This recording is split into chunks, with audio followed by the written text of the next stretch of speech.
நம் பலவீனத்தில் அவர் பலன் பூர்ணமாய் விளங்கும்.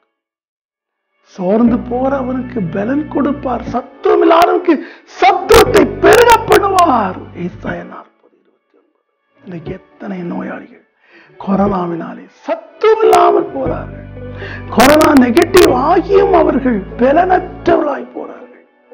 அப்போஸ்தலர் 3:7 நாம் பார்க்கிறோம். பேதுரு நாசரேயனாகிய இயேசுவின் நாமத்தில் எழுந்து நடந்துச்சுன போது 40 வருஷம் சப்பானியினுடைய கரடுகளும் முட்டுகளும் பலனடைந்து அவன் துள்ளி குதித்து ஓடினான் என்று நாம் பார்க்கிறோம்.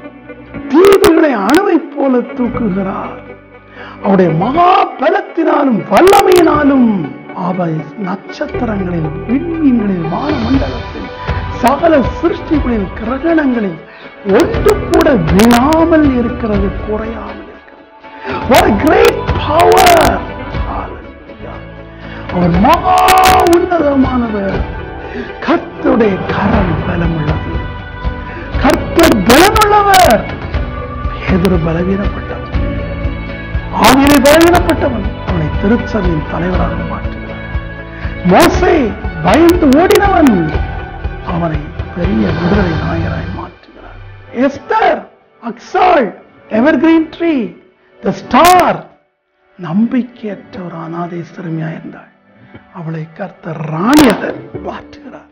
அங்கே இயேசு கிறிஸ்து ஊக்கமாய் செபிக்கிறார். செபிக்கும் போது கர்த்தருடைய தூதன் பலப்படுத்துகிறார். செபம் நம்மை பலப்படுத்தும்.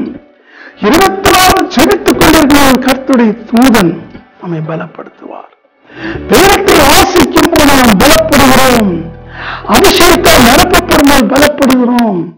சீஷர் அங்கே பயத்தினாலே, சோர்வினாலே தூங்கிவிட்டார்கள். சரீர பலனால் தூங்கிவிட்டார்கள். ஆனால் இயேசுவை பார்த்தால் செபிங்கள் என்று சொல்கிறார். செபிக்கிற ஒருவன் கிறிஸ்தவ வாழ்க்கையில் பலனடைந்தவன்.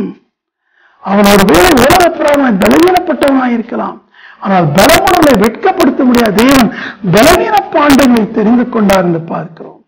அவனுக்கு அந்த பலம் எப்படி வந்தது? 1 கொரிந்தியர் 1:18 பாருங்கள். இயேசு கிறிஸ்துவை பற்றிய, சிலுவையை பற்றிய சுவிசேஷமானது கெட்டு போறலுக்கு அது பலவீனம் உள்ளது. கெட்டு போறலுக்கு அது விசுவாசமற்ற அழிவை நோக்கி போறது.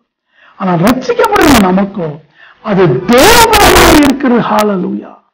சிலுவையை பற்றிய உபதேசம், சிலுவை பற்றிய உபதேசத்தை அப்படியே சொல்ல வேண்டும். இயேசு கிறிஸ்து உயிர்த்தெழுந்தார். இயேசு கிறிஸ்து உயிரோடு இருக்கிறார். இயேசு கிறிஸ்து இழந்து போவதை தேடுவார். இயேசு கிறிஸ்து காணாமற் போவதை தேடுவார். இயேசு கிறிஸ்து பலவீன பாண்டங்களை தம்முடைய தூதராய் மாற்றுவார்.